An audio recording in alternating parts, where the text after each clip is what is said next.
नमस्कार दोस्तों, मैं राहुल आप सभी का मंथन में स्वागत करता हूं। इस सेशन के अंतर्गत हम लोग आधुनिक भारत के इतिहास के अंतर्गत सामाजिक एवं धार्मिक सुधार आंदोलन को देखेंगे, जो कि आपका इतिहास कैप्सूल जो कि अरिहंत पब्लिकेशन का है उस पे आधारित है। ध्यान रखिएगा, ये हैंड रिटन नोट्स हैं तथा सभी प्रकार की प्रतियोगी परीक्षाओं के लिए अत्यंत ही महत्वपूर्ण है ये हैंड रिटन नोट्स। और की फैक्ट्स और फिगर्स यहाँ पर बहुत ही अच्छे ढंग से प्रस्तुत करने का प्रकाशक की ओर से प्रयास किया गया है, इसलिए यह पठनीय पुस्तक है। साथ साथ ध्यान रखिएगा, यदि आप लोग 71वीं बीपीएससी दे रहे हैं या 14वीं जेपीएससी की तैयारी कर रहे हैं तो उसके लिए एक रिवीजन सेशन की तरह आप लोग इसे ले सकते हैं। काफी कम समय में काफी अधिक से अधिक रिवीजन यहाँ से आप लोग कर सकते हैं। तो सेशन को हम लोग फटाफट स्टार्ट करेंगे और समाप्त करने का प्रयास करेंगे। तो सबसे पहले हम लोग सामाजिक सुधार आंदोलन को यहाँ पर हम लोग ध्यान में रखेंगे और इसी के अंतर्गत हम लोग सारी चीजों को देखने का प्रयास करेंगे। सामाजिक सुधार की अगर बात करें तो ध्यान रखें कि प्राचीन काल से भारत में कई सारी परंपराएं विद्यमान थी जो कालांतर में कुरीतियों का रूप धारण कर लेती हैं, और इसी से छुटकारा दिलाने के लिए भारतीय समाज सेवकों के द्वारा जो प्रयास किए गए सामाजिक और धार्मिक सुधार के अंतर्गत उसे हम लोग रखते हैं। सामाजिक सुधार की बात करेंगे तो यहाँ पर दो भागों में इसे हम लोग बांट सकते हैं। एक तो वैसा सुधार आंदोलन जो कि अपने आप में पुनरुत्थानवादी था, और दूसरा आंदोलन जो था उसे सुधारवादी समूह के अंतर्गत हम लोग रख सकते हैं। अब पुनरुत्थानवादी जो सुधारक थे वो सोचते क्या थे, तो वो अपने जो प्राचीन परंपराएं थी उसमें वो विश्वास रखते थे, और उनका कहना था कि हमारे वेदों में जिस प्रकार के समाज और धर्म का चित्रण किया गया है हमें उसी समाज और धर्म को फॉलो करना चाहिए, जिसमें हम लोग आर्य समाज को रख सकते हैं। और दयानंद सरस्वती जो कि आर्य समाज के प्रवर्तक थे उन्हें हम लोग यहाँ पर शामिल कर सकते हैं। उन्होंने नारा भी दिया था, वेदों की ओर लौटो। ये ध्यान रखिएगा, वेदों की ओर लौटो जो नारा था हमारा वो स्वामी दयानंद सरस्वती के द्वारा दिया गया था। इसके अतिरिक्त दूसरे पक्ष को यदि हम लोग देखें तो इसे सुधारवादी आंदोलन के रूप में हम लोग रखते हैं। और समाज में जो भी व्याप्त कुरीतियां थी, अंधविश्वास थे, और उन्हें समाप्त करने के लिए इस समूह ने व्यापक प्रयास किए, जिसमें हम लोग ब्रह्म समाज की अगुवाई में सुधारवादी आंदोलनों को हम लोग रख सकते हैं। ब्रह्म समाज के संस्थापक के रूप में हम लोग जानते हैं राजा राम मोहन राय को। ध्यान रखिएगा, बड़ा इंपॉर्टेंट फिगर है। और भारत में जो सुधारवादी आंदोलन है उसके जनक के रूप में भी हम लोग इन्हें जानते हैं। तो सबसे पहले हम लोग यहाँ पे ब्रह्म समाज के रूप में जो सुधार आंदोलन हुए उसे हम लोग देखने का प्रयास करेंगे।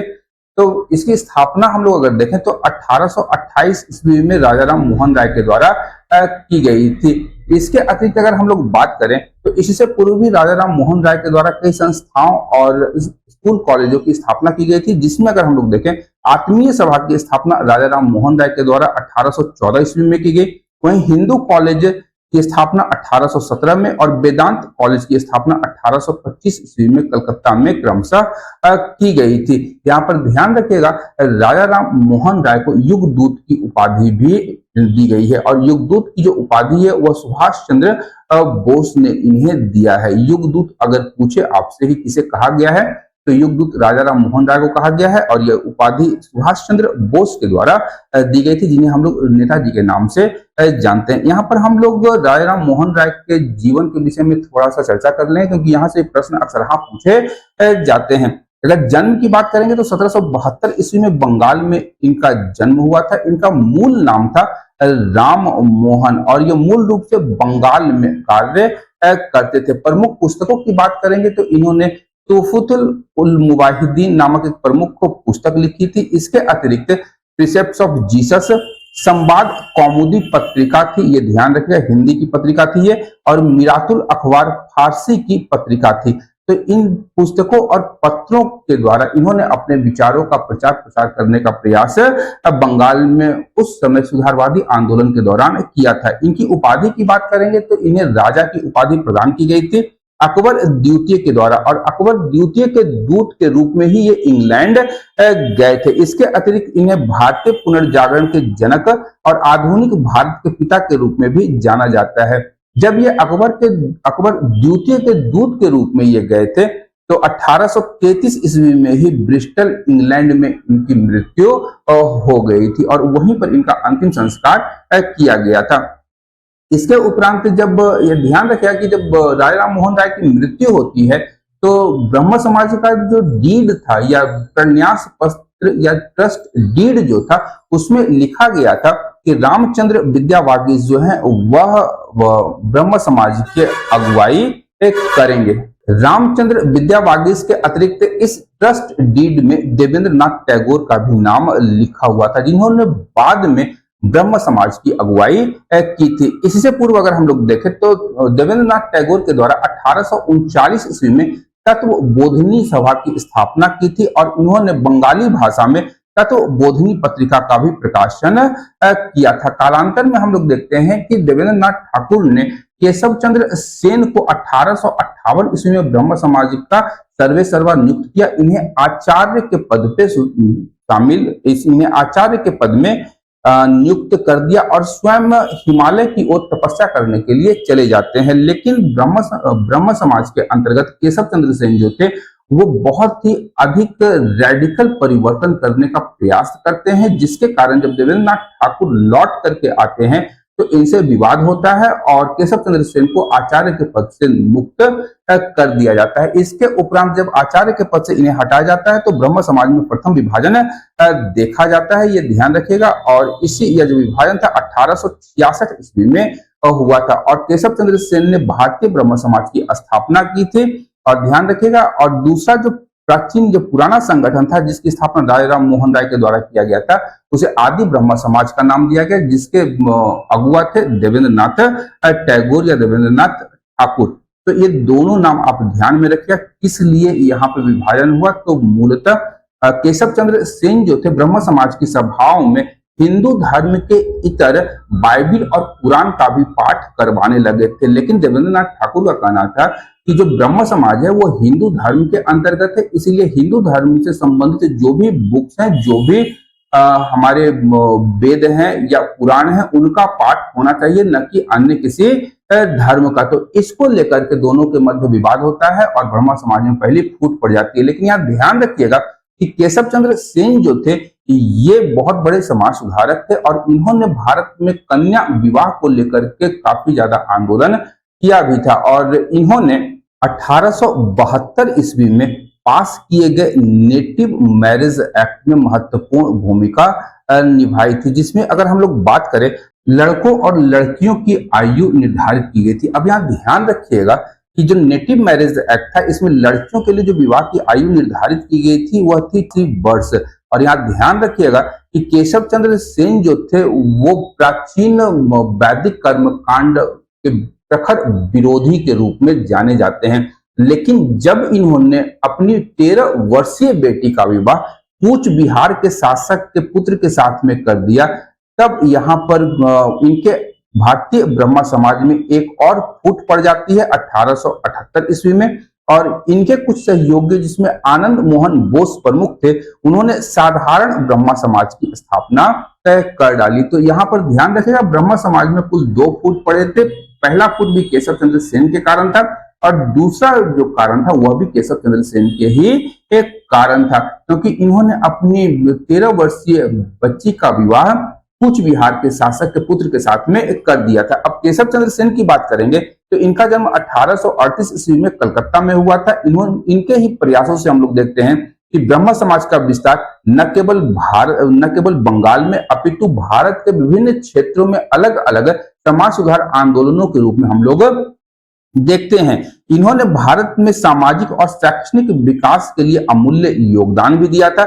इनके द्वारा स्थापित प्रमुख संगठनों की अगर हम लोग बात करें तो इन्होंने टैबरनेकल ऑफ न्यू डिस्पेंसन 1868 में स्थापित की थी और इंडियन रिफॉर्म एसोसिएशन 1870 ईस्वी में इनकी स्थापना केशव चंद्र सेन के द्वारा की गई थी। अब दूसरा सुधार आंदोलन जो था वह था हमारा आर्य समाज। इसकी स्थापना 1875 ईस्वी में बंबई में स्वामी दयानंद सरस्वती के द्वारा किया गया था। अब यहाँ पर ध्यान रखिएगा कि स्वामी दयानंद सरस्वती जो थे वो वर्ण व्यवस्था के प्रखर समर्थक थे और वो यहाँ ध्यान रखना है हमें कि वेदों में पूर्ण विश्वास रखते थे। इनकी पूर्ण आस्था वेदों में थी। कालांतर में देखते हैं हम लोग 1877 ईस्वी में जो आर्य समाज का मुख्यालय था उसे लाहौर स्थानांतरित कर दिया गया था। यहाँ पर ध्यान रखिएगा कि अंग्रेजी विद्वान या ब्रिटिश विद्वान जो थे वेलेंटाइन सीरोल, उन्होंने आर्य समाज को भारतीय अशांति का जनक भी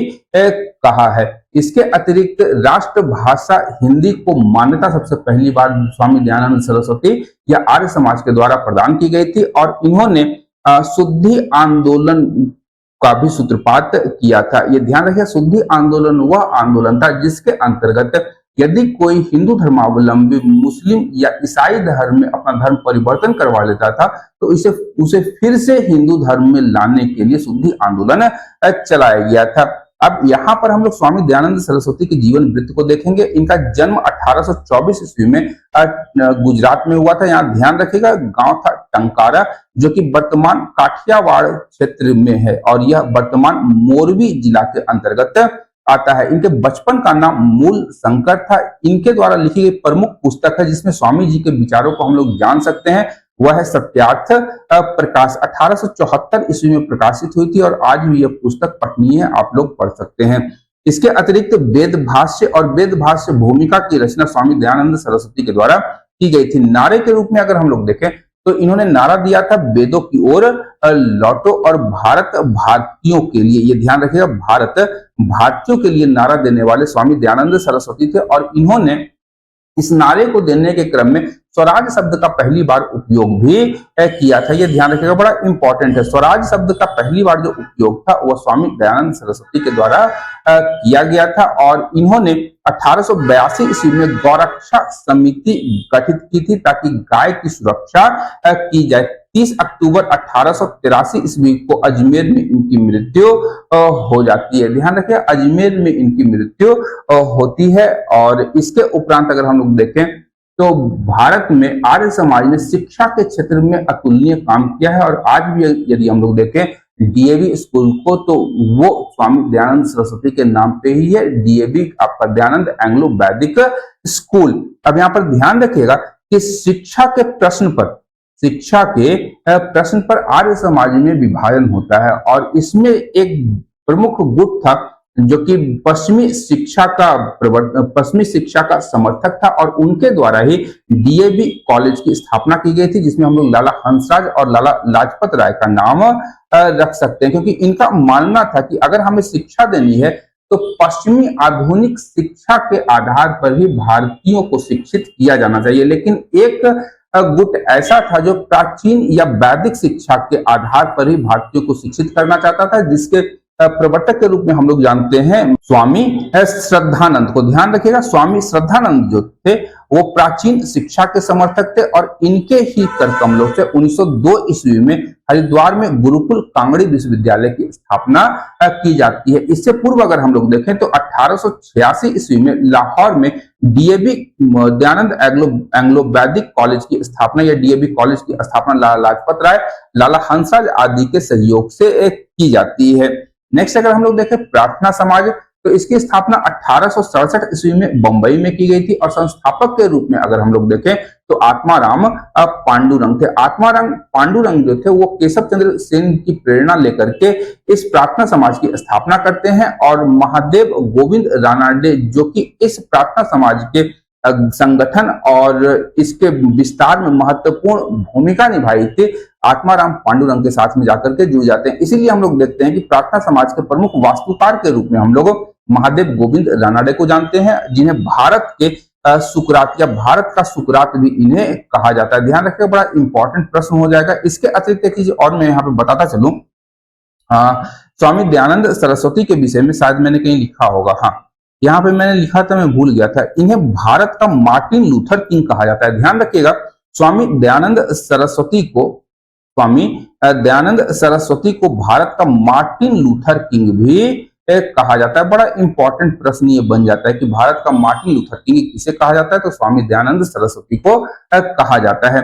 वहीं महादेव गोविंद रानाडे को भारत का सुकरात कहा जाता है और 1869 में 1869 में ये प्रार्थना समाज में शामिल होते हैं। प्रार्थना समाज के प्रमुख उद्देश्यों की बात करेंगे तो एकेश्वरवाद पर जोर दिया था, जाति प्रथा का इन्होंने विरोध किया था, बाल विवाह का विरोध किया था, विधवा विवाह और स्त्री शिक्षा को बढ़ावा देने के लिए अनेक प्रयास प्रार्थना समाज के द्वारा किए गए थे और इसी उद्देश्य को लेकर के हम लोग अगर देखें तो ब्रह्मा समाज, आर्य समाज ने भी कार्य किए थे। इसके पश्चात आते हैं रामकृष्ण मिशन की ओर, जो कि बंगाल के प्रमुख सन्यासी या महात्मा स्वामी रामकृष्ण के नाम पर ही इस मिशन की स्थापना उनके शिष्य स्वामी विवेकानंद के द्वारा किया गया था।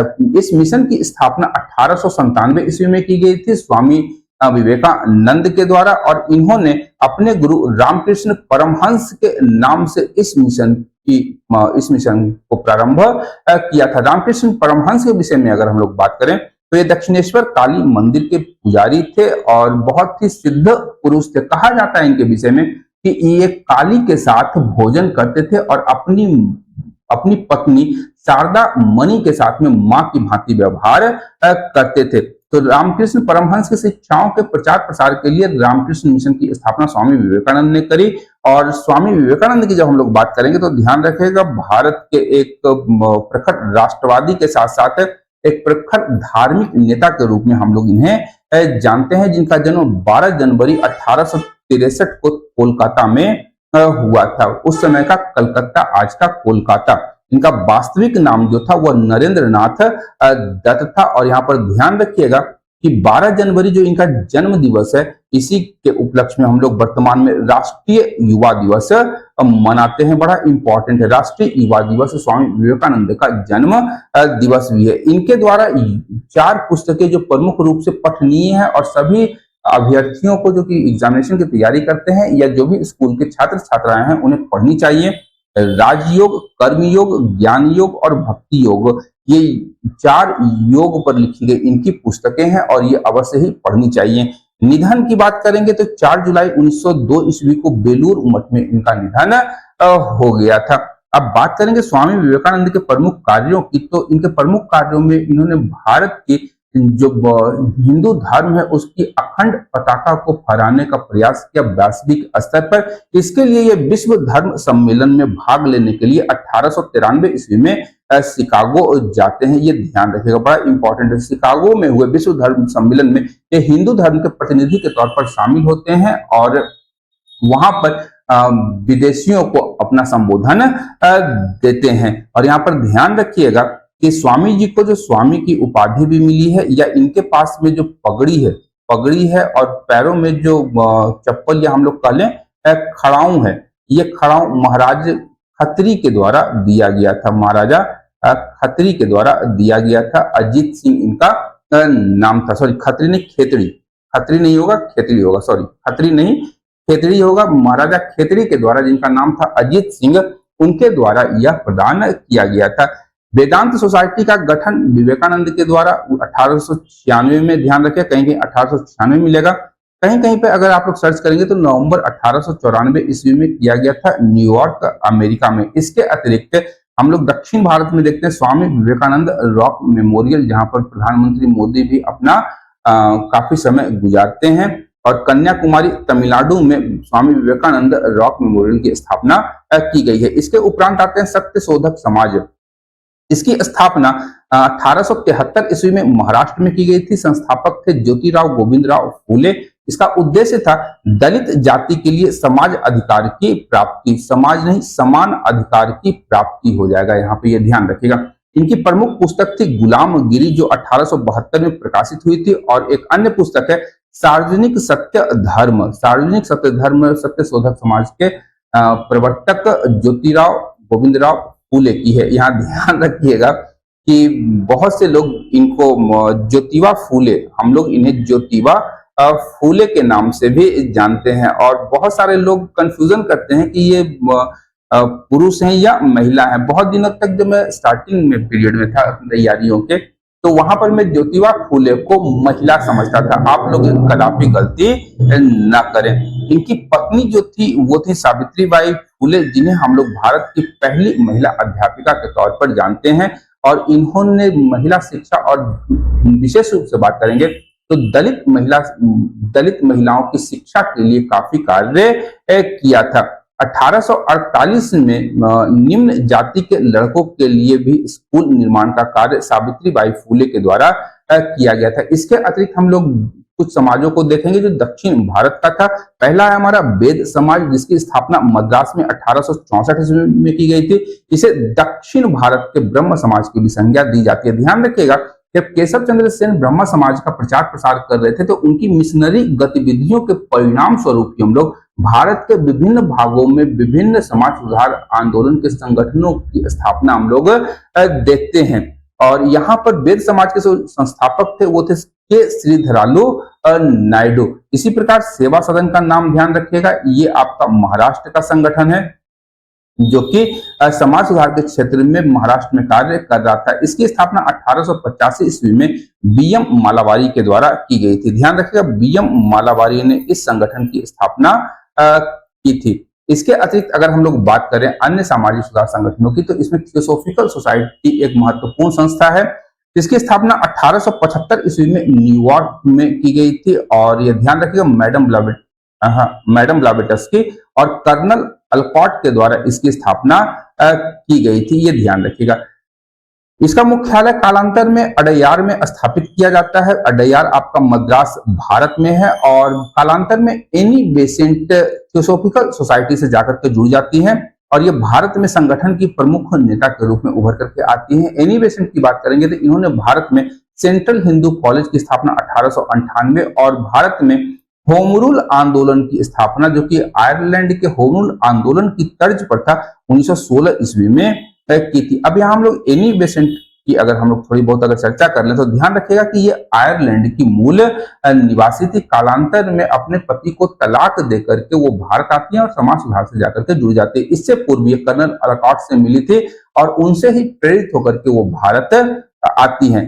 अब एक अन्य संगठन की बात अगर हम लोग करें तो यहाँ पर ध्यान रखिएगा कि यंग बंगाल आंदोलन के प्रवर्तक के रूप में हम लोग हेनरी विबियन डिरोजियो को जानते हैं, ये ध्यान रखिएगा। लेकिन हेनरी विबियन डिरोजियो जो थे वो काफी ज्यादा रेडिकल सुधारवादी थे। अब हिंदू धर्म एक्चुअली ये एंग्लो इंडियन थे, ध्यान रखिएगा, ये एंग्लो इंडियन थे और ये हिंदू धर्म के अंतर्गत बहुत ही रेडिकल सुधार चाहते थे। इनका कहना था कि किसी भी प्रकार का कोई प्रतिबंध ना हो हिंदुओं के ऊपर में। यहाँ तक कि इन्होंने हिंदू धर्म को मानते हुए गौमांस तक खाना प्रारंभ कर दिया था। ये हिंदू कॉलेज के शिक्षक थे। कालांतर में इन्हें हिंदू कॉलेज से निष्कासित भी कर दिया जाता है और फिर 22 वर्ष की अल्पायु में ही हैजे से इनकी मृत्यु हो जाती है। अब अगला अगर हम लोग बात करेंगे तो भारतीय राष्ट्रीय सामाजिक सम्मेलन है। इसकी स्थापना 1887 में मद्रास में एमजी रानाडे और रघुनाथ राव के द्वारा किया गया था। उद्देश्य था इस संगठन का बाल विवाह पर प्रतिबंध लगाना और लड़की शिक्षा पर बल देना। इस भारतीय राष्ट्रीय सामाजिक सम्मेलन इंडियन नेशनल सोशल कॉन्फ्रेंस का मूल उद्देश्य था। इसके अतिरिक्त अन्य संस्थाओं की अगर हम लोग बात करेंगे तो देव समाज है। इसकी स्थापना 1887 में शिव नारायण अग्निहोत्री के द्वारा किया गया था। मुख्यालय इसका लाहौर था। वहीं धर्म सभा की स्थापना 1830 ईस्वी में राधाकांत देव के द्वारा की जाती है और ये स्त्री शिक्षा और सती प्रथा के विरुद्ध इस धर्म सभा की स्थापना राधाकांत देव ने की थी। या हम लोग यूं भी कह सकते हैं कि ब्रह्म समाज के विरोध में या ब्रह्म समाज के द्वारा चलाए गए सुधारवादी आंदोलनों के विरोध में राधाकांत देव ने धर्म सभा की स्थापना की थी। वहीं भारत धर्म महामंडल की स्थापना 1887 ईस्वी में पंडित दीनदयाल वर्मा के द्वारा हरिद्वार में किया गया था और यह जो भारत धर्म महामंडल था ये सनातन धर्म को संरक्षित करने और उसे आगे बढ़ाने के उद्देश्य से प्रेरित था। वहीं स्वामी नारायण मत की बात करेंगे तो स्वामी सहजानंद के द्वारा गुजरात में 1804 ईस्वी में स्वामी नारायण मत का गठन किया गया था। राधा स्वामी संप्रदाय आज भी एग्जिस्ट करता है, ध्यान रखिएगा। 1861 ईस्वी में तुलसी राम के द्वारा आगरा में इसकी स्थापना की गई थी और तुलसी राम को हम लोग शिव दयाल साहेब के नाम से भी जानते हैं। वहीं मद्रास हिंदू एसोसिएशन की स्थापना 1892 में वीरेश लिंगम पंतलू के द्वारा किया गया था, जो कि एक सामाजिक शुद्धि आंदोलन था और इसका मूल उद्देश्य था समाज सुधार के कार्य को मद्रास में आगे बढ़ाना। सर्वेंट्स ऑफ इंडिया सोसाइटी की स्थापना की बात करेंगे तो गोपाल कृष्ण गोखले के द्वारा इसकी स्थापना 1905 ईस्वी में की गई थी महाराष्ट्र में। और सामाजिक सेवा के लिए जो भी युवा तत्पर थे उन्हें इस सर्वेंट्स ऑफ इंडिया सोसाइटी के माध्यम से प्रशिक्षित करके समाज सेवा के लिए तैयार करना, ताकि एक ऐसा वर्ग तैयार हो सके भारत में युवाओं का जो कि समाज सेवा से आकर के जुड़ सके। वहीं सोशल सर्विस लीग की बात करेंगे तो 1911 में इसकी स्थापना हुई थी और नारायण मल्हार राव द्वारा इसकी स्थापना की गई थी। और सामाजिक समस्याओं पर आंकड़ों के संग्रह और विमर्श के बाद, ये ध्यान रखिएगा, सामाजिक समस्या और आंकड़ों संग्रह का विमर्श को बढ़ावा देने के लिए सोशल सर्विस लीग की स्थापना नारायण मल्हार राव जोशी के द्वारा किया गया था। इनका पूरा नाम था नारायण मल्हार राव जोशी। सेवा समिति की स्थापना 1914 ईस्वी में हृदयनाथ कुंजरू के द्वारा प्रयागराज, उस समय के इलाहाबाद में स्थापित किया गया था, ये ध्यान रखिएगा। और सामाजिक सेवा के प्रति लोगों के अंदर जागरूकता पैदा करने के लिए सेवा समिति की स्थापना हृदयनाथ कुंजरू के द्वारा की गई थी। वहीं परमहंस मंडली की बात करेंगे तो 1849 ईस्वी में बंबई में इसकी स्थापना होती है और जाति व्यवस्था के उन्मूलन के लिए ये मूल रूप से कार्य कर रही थी। और इस संगठन में अधिकांश तौर पर अगर हम लोग देखें तो उच्च जातियों के लोग इसमें शामिल थे और यह एक छुपी हुई सोसाइटी या संस्था के रूप में कार्य करती थी, ये ध्यान रखना है आप लोगों को। अब धार्मिक सुधार आंदोलन के अंतर्गत अगर हम लोग बात करें तो हिंदुओं के साथ साथ भारत में मुस्लिम धर्म के अंतर्गत भी सुधार आंदोलन चलाए गए थे और इस्लाम धर्म में व्याप्त कुरीतियों को हटाने के लिए, इनमें सुधार करने के लिए इस प्रकार के सुधार आंदोलन चलाए गए थे, जिसमें पहला था हमारा अलीगढ़ आंदोलन, जिसके प्रवर्तक थे सर सैयद अहमद खान। सर सैयद अहमद खान ने अलीगढ़ आंदोलन चलाया था। इन्होंने, अगर हम लोग बात करें सर सैयद अहमद खान की, तो मोहम्मदन एंग्लो ओरिएंटल कॉलेज की स्थापना 1875 ईस्वी में की, जो कि बाद में 1920 ईस्वी में अलीगढ़ मुस्लिम विश्वविद्यालय में परिवर्तित हो जाता है। इसके उपरांत अगर हम लोग देखें, भारत में देवबंद आंदोलन चलाया गया। देवबंद उत्तर प्रदेश के सहारनपुर में, ध्यान रखिएगा, उत्तर प्रदेश के सहारनपुर में है और यह 1866-67 ईस्वी में इस आंदोलन का प्रारंभ हुआ था और यह कुरान की मूल शिक्षाओं पर आधारित संगठन था। इसके नेतृत्व करता थे मोहम्मद कासिम ननौतवी और राशिद अहमद गंगोही इसके प्रमुख नेतृत्व करता थे, जो पूर्व में अलीगढ़ आंदोलन से भी जुड़े हुए थे। यहाँ ध्यान रखिएगा कि इस आंदोलन का मूल उद्देश्य था मुस्लिम समाज के लिए धार्मिक नेताओं को प्रशिक्षित करना। और अबुल कलाम आजाद, जो कि बाद में भारत के शिक्षा मंत्री भी बने थे, वो इस आंदोलन से जुड़े हुए थे। इसके अतिरिक्त एक अन्य आंदोलन था अहमदिया आंदोलन, जिसे मिर्जा गुलाम अहमद के द्वारा 1889 ईस्वी में पंजाब में चलाया गया था। इसका उद्देश्य था इस्लाम के सच्चे स्वरूप को पुनर्स्थापित करना। अब अगर हम लोग बात करेंगे पारसी समाज सुधार आंदोलन की, तो उसमें प्रमुख सुधार आंदोलन था रहनुमाई माजदायसन सभा। इसकी स्थापना 1851 ईस्वी में बंबई में की गई थी। संस्थापक थे Dadabhai Naoroji, the grand old man of India, इनको खिताब दिया गया है। साथ ही नौरोजी फरदोनजी और एसएस बंगाली के द्वारा रहनुमाई माजदायसन सभा की स्थापना की गई थी। अब यहाँ पे प्रमुख सुधारवादियों की अगर हम लोग बात करें तो ध्यान रखिएगा सबसे पहले कि बाल शास्त्री जाम्बेकर जो थे वो मुंबई के प्रमुख समाज सुधारक थे और मराठी पत्रकारिता के अग्रदूत के रूप में भी हम लोग इन्हें जानते हैं। ये बड़ा इंपॉर्टेंट है, ध्यान रखिएगा इसे। बाल शास्त्री जाम्बेकर को मराठी पत्रिका के अग्रदूत के रूप में जाना जाता है। कभी भी बाल गंगाधर तिलक का नाम मत ले लीजिएगा भूल से भी। पत्रिका था इनका दर्पण और दिग्दर्शन। दूसरे प्रमुख नेता थे गोपाल हरि देशमुख, जो कि महाराष्ट्र में कार्य कर रहे थे और इनका नाम था लोकहितवादी और लोकहितवादी से ही इन्होंने, लोकहितवादी के नाम से इन्होंने एक समाचार पत्र का भी प्रकाशन किया था। एक अन्य अंग्रेज व्यक्ति थे sir William Jones. Sir William Jones ने 1784 ईस्वी में बंगाल में एशियाटिक सोसाइटी ऑफ बंगाल की स्थापना की थी और भारतीय प्राचीन अमूल्य निधि को इन्होंने प्रकाशित करने का, अंग्रेजी में अनुवाद करवाने का एक अस्तुत प्रयास इनके द्वारा किया गया था। इसके अतिरिक्त विष्णु शास्त्री चिपलुंकर थे, जो निबंध माला पत्रिका का प्रारंभ इन्होंने 1874 ईस्वी में किया था। वहीं एक अन्य आंदोलन है सतनामी आंदोलन, जो कि छत्तीसगढ़ में प्रारंभ हुआ था और छत्तीसगढ़ में गुरु घासीदास ने इस आंदोलन को प्रारंभ किया था। और इस सतनामी आंदोलन की जब बात करेंगे तो इसमें कबीर के उपदेशों का प्रभाव हम लोग देखते थे। और यहाँ पर उद्देश्य अगर बात करेंगे सतनामी आंदोलन की, तो चमड़ा श्रमिकों की सामाजिक स्थिति में सुधार लाना इसका प्रमुख उद्देश्य था। साथ ही साथ जाति प्रथा के बंधनों को तोड़ना भी इसका प्रमुख उद्देश्य था इस सतनामी आंदोलन का।